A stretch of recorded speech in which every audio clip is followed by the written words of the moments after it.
You used it? I was standing in the kitchen with my bank app open, hands trembling, staring at a balance that made no sense. 0. My savings account was empty. My name's Sasha, and I'd spent 2 years waitressing double shifts and skipping meals to save for one thing: surgery. A laparoscopic procedure to treat endometriosis. Not cosmetic. Not optional. Just the only thing keeping me from waking up every morning feeling like my uterus was trying to kill me. And now, it was gone. I turned the phone screen toward my mom like it was evidence in a trial. "Where is it?" She didn't even flinch. Just kept stirring her stupid chamomile tea like we were talking about the weather. "Sweetheart, calm down. You're being dramatic." "Mom, where is my money?" She sighed and finally looked up. "We gave it to your brother." I blinked. "You what?" "For his trip. Europe. It's a once-in-a-lifetime opportunity, Sasha. He's never had the chance to see the world." I couldn't breathe. "That was my surgery fund. You knew that. You knew—" "Nigel deserves something good," she cut in, voice soft, like she was explaining bedtime rules to a toddler. "You're strong. You'll figure something out." I don't remember sitting down, but suddenly I was on the floor, knees hitting tile. The room tilted sideways. I felt like I was going to throw up. "You stole from me." "It's not stealing," she said, frowning. "We're family." I heard the front door open and close. Footsteps. Then Nigel strolled in, grinning, sunglasses on his head like he was already in Ibiza. "Yo, Sasha, thanks for the assist," he said, tossing his keys on the counter. "I owe you one." I stared at him. "You knew?" He shrugged. "Mom said you'd be cool with it. I mean, come on. You've been saving forever. It's not like you're dying." I stood up. "I'm in pain every day. You think I saved for fun?" "Oh my God," he groaned, rolling his eyes. "Why do you always make everything about you?" "Because it is about me." My voice cracked. "That money was mine." Dad walked in behind him, unbothered as usual. "What's all this yelling?" "She found out," Mom said with a little shrug. Dad looked at me like I was a problem he'd forgotten to solve. "Sasha, don't be selfish. Your brother's never had a real break. This trip could change his life." "Change his life?" I laughed, but it came out like a sob. "I was trying to save mine." "You're being emotional," he said, like that was a bad thing. "You'll figure something out. You always do." I looked around at the three of them, the golden boy, the enabler, and the man who never once asked if I was okay. "You're unbelievable," I whispered. Nigel smirked. "Are you seriously going to be mad about this forever?" I didn't answer. I just walked to my room, packed a duffel bag, and left. I didn't slam the door. I didn't scream. I didn't cry until I got to Bridget's apartment and she opened the door in her pajamas, eyes wide. "What happened?" "They took it," I said, and then I broke. Bridget held me while I shook. She didn't ask questions, just let me fall apart. We sat on her couch at 2 a.m., both of us wrapped in blankets, my face raw from crying. I showed her the screenshots, the empty account, the texts from my mom pretending like nothing was wrong. "They said I should be proud of him," I whispered. "That he deserves joy." "And you don't?" Bridget asked. I didn't answer. I didn't know how. The next day, I called the clinic and cancelled my surgery consult. Then I called them again and asked if they had any financial aid or trial programs. They didn't, but they gave me a number to try. And another one. And another. It took weeks, but I found a research hospital in Chicago running a study. They'd cover most of the costs if I qualified. Bridget helped me apply. I never went back home. A month later, I got an email from my mom. No subject line. Just, "Are you still mad about the money? You need to let it go. Nigel sent you photos from Prague. Isn't it amazing how happy he looks?" I stared at the screen for a long time. Then I hit delete. That surgery wasn't optional. Every day of waiting after that theft was pain multiplied by betrayal. I showed up at the house 2 weeks later, not because I wanted to, but because I needed answers. Closure. Something. Mom opened the door with a smile like I was a guest she hadn't seen in years. "Oh, you look thin," she said, pulling me into a hug I didn't return. "Are you eating? You know stress burns through calories." I stepped past her. "Where's Dad?" "In the den. Nigel's packing. He leaves next week." I walked straight into the den. Dad was in his recliner, watching a golf tournament like nothing had happened. "You stole from me," I said. He didn't even mute the TV. "We already talked about this." "No. You talked. I was too shocked to respond. So now I'm talking." He sighed, and finally turned the volume down. "Sasha, I don't know what you want from us. We made a decision. It was hard for everyone. It wasn't hard for me. It was hell." He stood up, arms crossed. "You think this was easy for us? Watching you spiral like this?" "I'm not spiraling. I'm surviving. You stole my savings for a surgery I needed. That's not a hard decision. That's theft." Mum walked in behind me. "Don't be dramatic." "Stop saying that," I snapped. "It's not dramatic to be angry you prioritized a vacation over my health." "It wasn't a vacation," Nigel said, appearing in the doorway with a duffel bag slung over his shoulder. "It's a cultural experience. You wouldn't understand." I turned slowly to face him. "You're right. I don't understand how someone can watch their sister suffer and still take everything she has." "Oh, come on," he groaned. "You think you're the only one with problems? I'm under a lot of pressure too." "You're going to Europe," I said flatly. "Yeah, and that comes with expectations, networking, planning." "Networking?" I laughed. "You're going to bars and hostels." He rolled his eyes. "You're so negative." Dad stepped between us. "That's enough.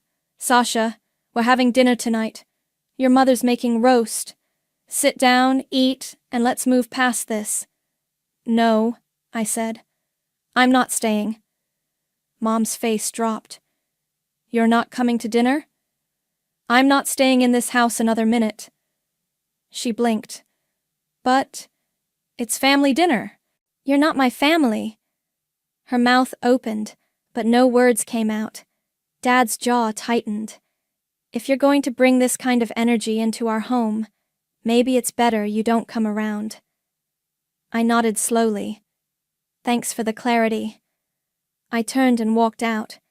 No tears this time, no shaking, just a quiet, pulsing rage that settled in my chest like a second heartbeat. Bridget was waiting in the car. She looked at me as I slid into the passenger seat. "Well?" "They told me I bring negative energy," she snorted. "That's rich." I stared out the window. "I'm done with them." "Good," she said. "Now, let's get you that surgery." It took 3 months to get into the trial program. I had to fly to Chicago twice for evaluations. I stayed with a friend of Bridget's cousin to save money. I worked nights at a diner and days at a medical office doing admin work.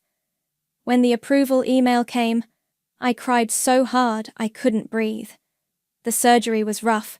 Recovery was worse. But I made it through. Bridget was there when I woke up, holding my hand. "You did it," she whispered. I nodded, tears leaking from the corners of my eyes. "Yeah, I did." Back at her apartment, I lay on the couch for days, too sore to move much. She brought me soup and pain meds and sat with me through the nightmares. One afternoon, my phone buzzed. From Mom. Subject: None. "Hope you're feeling better. Nigel sent a photo from Prague. He's having the time of his life. You should be happy for him. He always looked up to you." I showed Bridget. She read it, then looked at me. "You gonna respond?" I shook my head. I think I'm done responding. She smiled. Good. Let's block their emails. I hesitated. Then I hit the buttons. Block, block, block. It didn't erase what they did, but it gave me a little space to breathe. Weeks passed. I started walking more, eating better.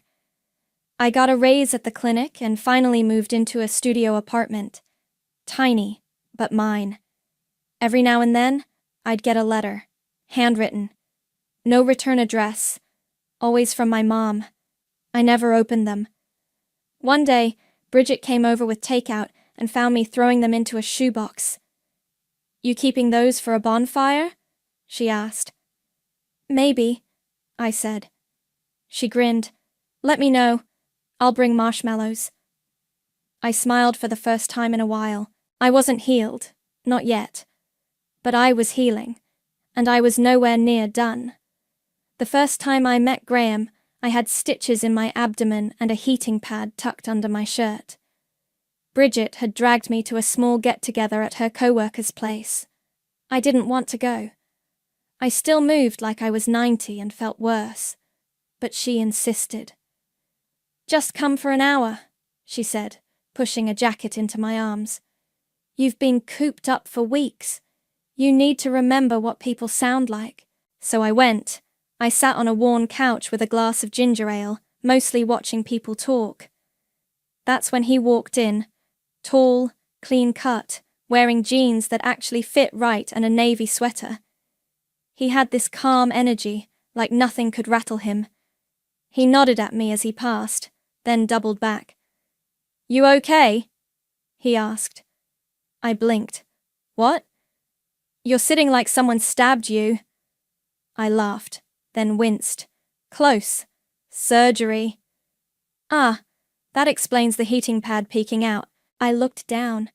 Damn, I thought I hit it. He smiled. You did better than most. We talked.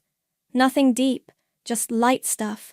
Books, music, the weird way people always end up in the kitchen at parties.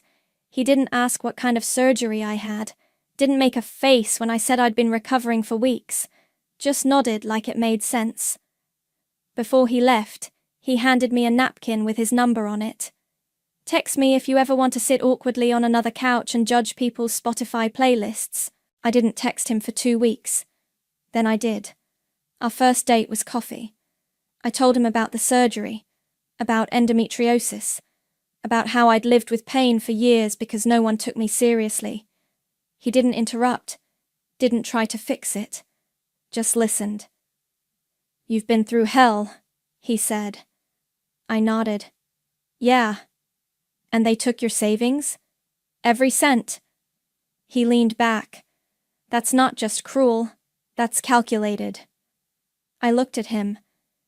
You're not going to say something like, family's complicated? Nope, he said. Some people weaponize blood ties. Doesn't make it sacred. I stared at him for a second. Then I smiled. We started seeing each other more. Slowly. I wasn't in a rush. But he made it easy. He never pushed. Just showed up with takeout and asked how I was feeling. He'd walk with me when I was sore, cook when I was too tired, and once, when I had a breakdown over a medical bill, he just held me while I sobbed into his shirt. One night, we were sitting in my apartment eating pad thai on the floor when he asked, Do you ever think about confronting them? Every day, I said. What would you want to say? I paused. I don't want to say anything. I want them to feel it, the weight of what they did. I want them to regret it. He nodded. That's fair. I looked at him. You're a lawyer, right? He grinned. Yeah. Good, I said. I might need one someday. He raised his glass. Whenever you're ready. In the meantime, I kept building. I took on more hours at the clinic, got promoted to office manager, started a side hustle helping small practices set up billing systems, opened my first investment account with $500 and a lot of Googling. Graham helped me set up a spreadsheet to track my progress. I called it Rebuild Fund. Every holiday season, I got the same emails from my parents. Merry Christmas, sweetheart. Hope you're doing well. Nigel's in Amsterdam this year. So cultured. We miss you. I never responded. Bridget and I started our own traditions. Cheap wine, bad movies, and a pact to never spend a single holiday with people who made us feel small. One night, Graham and I were walking back from dinner when he stopped under a street lamp. "They'll come back," he said. I looked at him. "What? Your parents? Your brother? One day they'll need something. They'll pretend nothing happened. Try to act like it's all water under the bridge." I crossed my arms. "And?" He smiled. "Just make sure you're the one in the high chair." I didn't say anything, but something shifted in me then. I wasn't the girl on the kitchen floor anymore. I was the woman building her own table, and one day they'd come knocking, and I'd be ready. It started with a text from my cousin Leah. Did you hear about Nigel? Barcelona. It's bad." I stared at the screen, heart still, fingers cold. I hadn't heard his name in over a year, and now it was back like a bad rash. I texted back, "What happened?" "Arrested. Drugs. Debt. Something with that Teddy guy. Your mom's losing it." I didn't reply. 2 days later, there was a knock at my door. I opened it to find my parents standing there like ghosts. Simone clutched her purse like it was a life vest. Robert looked thinner, older, but the same cold eyes. "Hi, sweetheart," she said, voice trembling. I didn't move. "What do you want?" We wanted to talk," she said. "Can we come in?" I stepped aside. Let them walk into my apartment. My space. My walls. My couch. My rules. They sat down like they owned the place. Robert looked around. "You've done well for yourself." I stayed standing. "Is he in jail?" Simone nodded quickly. "Yes, Barcelona. It's a nightmare, Sasha. The charges are serious. He was set up." "By who?" She hesitated. "That Teddy boy. He disappeared. Left Nigel to take the fall." I crossed my arms. "And?" She blinked. "And he needs help." Robert cleared his throat. "We need help." I said nothing. Simone leaned forward. "You've built such a nice life. We're so proud of you." I laughed. "Proud? Yes," she said, eyes glassy. "You've always been so strong, so smart. We knew you'd land on your feet. You stole from me." Her lip quivered. "That was a mistake. We were just trying to give Nigel a chance." Robert cut in. "He's your brother.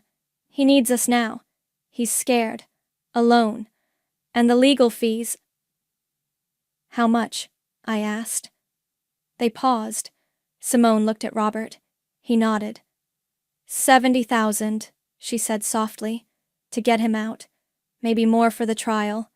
I whistled. "Wow. We wouldn't ask if it wasn't life or death," she said quickly. "We'll pay you back. Every cent." I tilted my head. "Like you paid me back for the surgery fund?" She winced. "We didn't know it would go that far. You didn't care." Robert stood up. "Look, Sasha, we're not here to fight. We're asking for your help. He's family." I walked to the kitchen, poured myself a glass of water, and drank it slowly. Let them sit in the silence. Then I turned around. "You hungry?" Simone blinked. "What?" "Dinner. I'll take you out. My treat." They looked at each other, confused but hopeful. "Really?" she said. "Sure," I said, smiling. "Let's go downtown. I know a place." We went to a sleek little restaurant with white tablecloths and wine glasses taller than my hand. Graham met us there in a navy suit, calm and collected. "This is Graham," I said. "My partner." Robert raised an eyebrow. "Partner?" "Lawyer," Graham added, shaking his hand. We ordered. We ate. They talked. I smiled, nodded, let them tell stories about Nigel as a child, about his potential, about how unfair the world was. Simone dabbed her eyes with a napkin. He just needs one more chance. After dessert, I reached into my purse and pulled out a folder, placed it gently on the table. "What's this?" Robert asked. I slid it toward him. "The Turner family account." He opened it, flipped through the pages, itemized losses, bank statements, therapy invoices, missed wages, emotional damages, stress interest, grand total, 112 and 315. Simone's face went pale. "What is this?" Graham leaned in. "A detailed record of what your daughter lost due to your actions." Robert looked up. "Is this a joke?" I stared him dead in the eye. "This is the cost of your family values." Simone's voice cracked. "You're charging us?" "No," I said. "I'm giving you a choice." Robert slammed the folder shut. "You can't be serious." "I'm dead serious," I said. "You pay me back, or you walk away, and don't ever contact me again." Simone looked at me with wide, wet eyes. "He could die in prison." I shrugged. "I survived without you. Let's see how he does." Robert stood. "We'll sue you." Graham smiled. "Oh, that would be wise. You want a jury to hear about how you stole your sick daughter's savings and used it to fund your son's drug-fueled vacation?" Robert's mouth opened, then closed. I stood up. "Dinner's on me. Think of it as interest." I walked out, Graham beside me, the night air sharp against my skin. He looked at me. "You good?" I nodded. "Let the accounting begin." The next morning, I got a text from my dad. "We need to talk. This is ridiculous." I didn't respond. Instead, I emailed them a scanned copy of the Turner family account. Same one I handed them at dinner, but with a new addition, a payment plan, 112,315, due in full or in monthly installments over 5 years, interest applied if late, legal representation listed at the bottom, Graham's firm. They didn't reply. 3 days went by. Then Simone showed up at my office. I was walking back from lunch, iced coffee in hand, when I saw her sitting in the lobby, dressed in beige and pearls, like she was going to a brunch, not begging for mercy. "Sasha," she said, standing up like we were old friends. I kept walking. "You can't be here. I just want to talk." "You've had years to talk. Please." Her voice cracked. "I'm your mother." I turned. "No, you're the woman who told me I'd thank you one day for losing my savings." "That's not fair." "I have the recording, Simone." Her mouth froze. "You recorded me?" "You bet I did. The day you told me I was being overly emotional about needing surgery, I saved every voicemail, every email, every lie." She looked around, flustered. "Can we go somewhere private?" "No," I said. "You want to talk? Talk here." She looked like she might cry. "We can't pay this. It's too much." "Then don't," I said. "But don't expect anything from me." She stepped closer. "He's your brother." I tilted my head. "And I was your daughter. That didn't stop you." She opened her mouth, but no sound came out. I turned and walked away. That night, Graham poured me a glass of wine while I sat on the couch with my laptop. "You sure you want to go through with this?" he asked. I nodded. "They need to feel it." He leaned back. "You know, legally, you're on solid ground. You've got the paper trail, the audio, the witnesses. But emotionally, this is a war." "I know," I said, "but it's one they started." The next week, I got a letter in the mail. No return address, but I recognized the handwriting. I opened it. Inside was a check for $5,000. First payment. No note. I showed Graham. He smiled. "Looks like they're taking the deal." I deposited it the next day. A month later, another check arrived. Then another. Every time I saw one, I felt something shift. Not joy, not revenge. Balance. One afternoon, Bridget came over while I was sorting receipts. She picked one up. "Therapy?" "Yeah," I said. I added it to the damages. She whistled. You really went full forensic accountant. They wanted a reckoning, I said. Now they've got one.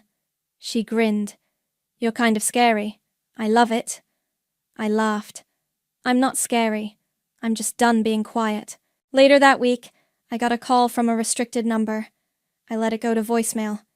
It was Nigel. His voice was hoarse, panicked. Hey, Sasha. I know we haven't talked, but I'm in a really bad place. I didn't know they took your money. I swear, I thought you were cool with it.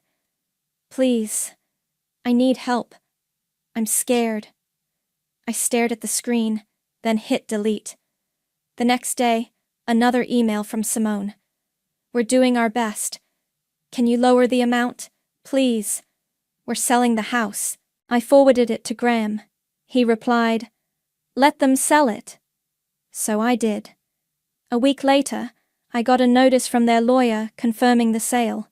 A larger payment followed. $25,000. Graham and I sat at the kitchen table, going over the new totals. You know, he said, you could stop this any time. Forgive the rest. I looked at him. Do you think I should? He paused. I think you should do what gives you peace. I nodded. This gives me peace. He raised his glass. Then here's to peace. We clinked glasses. That night, I pulled out the old shoebox of letters, the ones Simone had sent me over the years. I took them to the fireplace. One by one, I fed them to the flames, watched them curl and blacken and disappear. No more apologies, no more pretending, just clean, earned silence. And that was worth every cent. I met them at the same restaurant, same table, same white tablecloths. This time, I wore a black blazer and heels that clicked on the floor like punctuation. Graham sat beside me, calm as ever, a leather folder in front of him. Simone and Robert looked tired. Simone's hair was thinner, her eyes puffier. Robert had a limp I hadn't noticed before. Maybe age, maybe guilt. They didn't order food, just water. I didn't smile. Thank you for coming, Simone said, voice soft. I nodded once. Robert cleared his throat. We've paid almost half. You've paid $38,000, I said. That's a third. He frowned. We sold the house. We're renting now. That should count for something. It does, I said. It counts toward the debt. Simone leaned forward. Sasha, please. We're drowning. We've done what you asked. Can't you meet us halfway? Graham opened the folder. Actually, she already did. She dropped the interest rate. That's a compromise. Robert's jaw tightened. You're enjoying this. No, I said. I'm documenting it. He scoffed. You think this makes you better than us? No, I said. Just smarter. Simone reached into her purse and pulled out a small USB drive. She placed it on the table like it was a peace offering. What's this? I asked. Everything, she said. Photos, videos, letters. From Nigel. While he was traveling, he wanted you to see them. He said he was sorry. I stared at the drive, didn't touch it. Did he say sorry before or after he got arrested? I asked. Simone flinched. Robert stood. We're not here to be humiliated. Graham didn't even blink. Then don't humiliate yourselves. Robert pointed at me. You're punishing your own family. I stood slowly, pushing my chair back. You want to talk punishment? I reached into my bag and pulled out my phone, tapped a few times. Here. I hit play. The audio was old, but clear. Simone's voice. You're being dramatic, Sasha. You'll thank us one day. Nigel deserves this. You're strong. You'll bounce back. Simone gasped. You recorded me? I looked her in the eye. You made me. Robert's face turned red. This is Lo. No, I said. Lo was stealing from your daughter when she was in pain. Lo was calling her selfish for needing surgery. Lo was pretending for years like nothing happened. They were quiet. I slid a new document across the table. "This is the final agreement," Graham said. "You pay the remaining balance in structured monthly payments. No more delays. No more negotiations. If you miss even one, we take it to court." Simone's hand shook as she signed. Robert hesitated. I leaned in. "Or we can let a jury hear the recordings, the emails, the bank statements. Let them decide what kind of parents you are." He signed. I stood. "We're done here." Simone looked up. Can we ever fix this?" I paused. "You can finish paying. That's all." Outside, the air was crisp. Graham slid his sunglasses on. "You okay?" he asked. "Yeah," I said. "I feel clean." He smiled. "You were terrifying in there." I laughed. "Good." That night, I plugged in the USB. I watched one video. Nigel on a beach, holding a beer, yelling something about freedom. Another of him in Rome, dancing with strangers. A photo of him on a yacht, sunglasses crooked. Teddy in the background, flipping off the camera. I ejected the drive and tossed it in the drawer. Let the past rot quietly. The next morning, I got a call from an unknown number. I let it go to voicemail. Nigel's voice. "Hey, I heard you've been helping. I don't know what to say. I'm sorry. I was stupid. I didn't know how bad I hurt you. Please, write back. Anything. Please." I played it twice. Then I deleted it. Later that week, Graham and I stood in the kitchen, sipping coffee. "You think he'll change?" he asked. "No," I said. "You think they will?" "No." He nodded. "Then why bother?" I looked at him. "Because karma doesn't always come on its own. Sometimes you have to drive it there yourself." He raised his mug. "To karma." I clinked mine against his. "And spreadsheets." We laughed. And for the first time in years, I wasn't angry. I was free. The Barcelona prison smelled like bleach and sweat. I sat in a cold metal chair across from a glass partition, waiting. Then he walked in. Nigel, thinner, scruffier, his once slick hair now a greasy mess. He looked like someone had wrung him out and left him to dry in a cell. His eyes darted around until they landed on me. He froze. "Sasha?" His voice cracked through the phone on his side of the glass. I picked up mine. "Hi, Nigel." He stared at me like I was a ghost. "I didn't think you'd come," he said. "I almost didn't." He swallowed hard. "You look different." "Yeah, healing will do that." He leaned forward. "I'm sorry. I'm so sorry. I didn't know what they did with your money. I thought you were cool with it. I swear." I raised an eyebrow. "You thought I was okay with giving up my surgery so you could party across Europe?" "I didn't know how bad it was.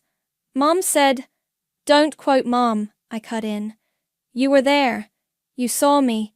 You heard me crying in my room. You watched me limp around with a heating pad and thought I was just being dramatic." He looked down. "I was stupid." "Yeah," I said. "You were." He looked up, eyes red. "I'm not asking for money. I know I don't deserve it. I needed to see you. I needed to say it to your face." I didn't say anything. He pressed his palm against the glass. "I messed up. I know that now. Teddy bailed. The drugs weren't even mine. I was just stupid enough to carry the bag. I've been here for months. No one visits. No one writes. I'm alone, Sasha." I looked at his hand, then back at his face. "I know what alone feels like," I said. "You taught me." He blinked. "I never wanted to hurt you." "You didn't care if you did." He wiped his nose with the back of his sleeve. "Please, I'm begging. Help me. Just talk to the lawyer. Maybe write a letter to the judge. Anything." I reached into my bag. He perked up. I pulled out a photo. It was me, 6 months after surgery, standing on a hiking trail, smiling, healthy, alive. I held it up to the glass. This is what I paid for, with my own damn money, after you all took everything. He stared at it. I earned my healing, I said. Now you get to earn yours. His voice cracked. You won't help me? I just did, I said. I came here. I let you speak. That's more than you ever gave me. He looked shattered. You're not the same person. I stood. Exactly. I walked away without looking back. Outside, the sun was blinding. Graham was waiting by the car, leaning against it with his arms crossed. How'd it go? He asked. I climbed in. 15 minutes, that's all I gave him. He nodded. Fair. We drove in silence for a while. The city passed by in a blur of stone buildings and narrow streets. You okay? He asked. Yeah, I said. I just needed him to see what I became. He reached over and squeezed my hand. He saw it. Trust me. That night, I sat on the hotel balcony, watching the lights flicker across the city. I thought about the girl I used to be, the one who begged to be seen, the one who cried alone in her room while her family toasted Nigel's adventures. She was gone, and I didn't miss her. Graham came out with 2 glasses of wine. To closure? He asked. I shook my head. To clarity. Closure's too soft. He smiled. To clarity. We clinked glasses, and for the first time in my life, I felt untouchable. I was pouring coffee in the kitchen when the letter arrived. Plain white envelope, no return address, same handwriting I'd seen 100 times before. Graham picked it up from the floor, where it had slid under the door. Another one? I nodded, drying my hands. Yep. He held it out. You gonna read it? I took it, looked at the crease, then tossed it into the trash without opening it. That's a no, he said, smiling. That's a hell no. We were leaving for the airport in an hour. I zipped up my suitcase and glanced around the apartment one last time. Clean counters, folded laundry, a plant I hadn't killed yet. It didn't feel like a goodbye. It felt like a graduation. Bridget pulled up outside just as we were locking the door. She stepped out, arms open. You're really doing it. I hugged her tight. We're doing it. You helped build this. She pulled back, eyes glassy. You're gonna change lives, Sasha. I smiled. That's the plan. She handed me a little box. Don't open it until you land. I tucked it into my carry-on. Deal. The flight was long, but smooth. Graham slept most of the way. I stared out the window, watching clouds stretch like cotton pulled across the sky. At the new apartment, smaller, but with a view of the water, I opened Bridget's box. Inside was a silver bracelet. Simple, engraved on the inside. Family is who shows up. I sat on the edge of the bed, running my finger over the words. Graham walked in, suitcase in hand. You okay? I nodded. Yeah. He sat beside me. You ready for tomorrow? I exhaled. Let's do it. The auditorium wasn't huge, maybe 50 seats, all filled. Patients, caregivers, students. The kind of people who knew what it meant to fight for your health without a safety net. I stood at the podium, heart pounding. Hi, I'm Sasha, I began, and I want to talk to you about what happens when the people who are supposed to protect you don't. Heads nodded, eyes locked on me. I was 22 when I started saving for surgery. I had a condition that made every day feel like a war inside my body. I worked 2 jobs. I skipped meals, I planned every dollar, and then one day my parents emptied my account. A few gasps, a few heads shaking. They gave the money to my brother for a trip to Europe because they said he deserved a life-changing experience. I paused. That was the day I stopped being their daughter, and started becoming my own person. The room was still. I found another way. I got into a clinical trial. I rebuilt my life. And years later, when they came back, broke, desperate, asking for help, I gave them something else. I held up a folder, an invoice. A few people laughed. A few clapped. I didn't scream. I didn't beg. I made them look at every dollar they took, every hour I spent in pain, every therapy session, every missed paycheck. I held them accountable, and I walked away. I looked around the room. You don't have to forgive people who never earned it. You don't have to carry their guilt. You can let go and still win. When it was over, people lined up to talk. A woman hugged me and whispered, "Thank you for saying it out loud." A man with tears in his eyes said, "I thought I was the only one." That night, Graham and I sat on the balcony, wine in hand, city lights flickering below. "You were incredible," he said. I leaned against him. I just told the truth. That's what made it powerful. My phone buzzed. I glanced down. Another message from Simone. "We made the final payment. I hope one day you'll let us explain." I looked at it for a second, then hit delete. Graham raised an eyebrow. "Another one?" "Yeah, she wants to explain." He sipped his wine. "Do you care?" I smiled. "Not even a little."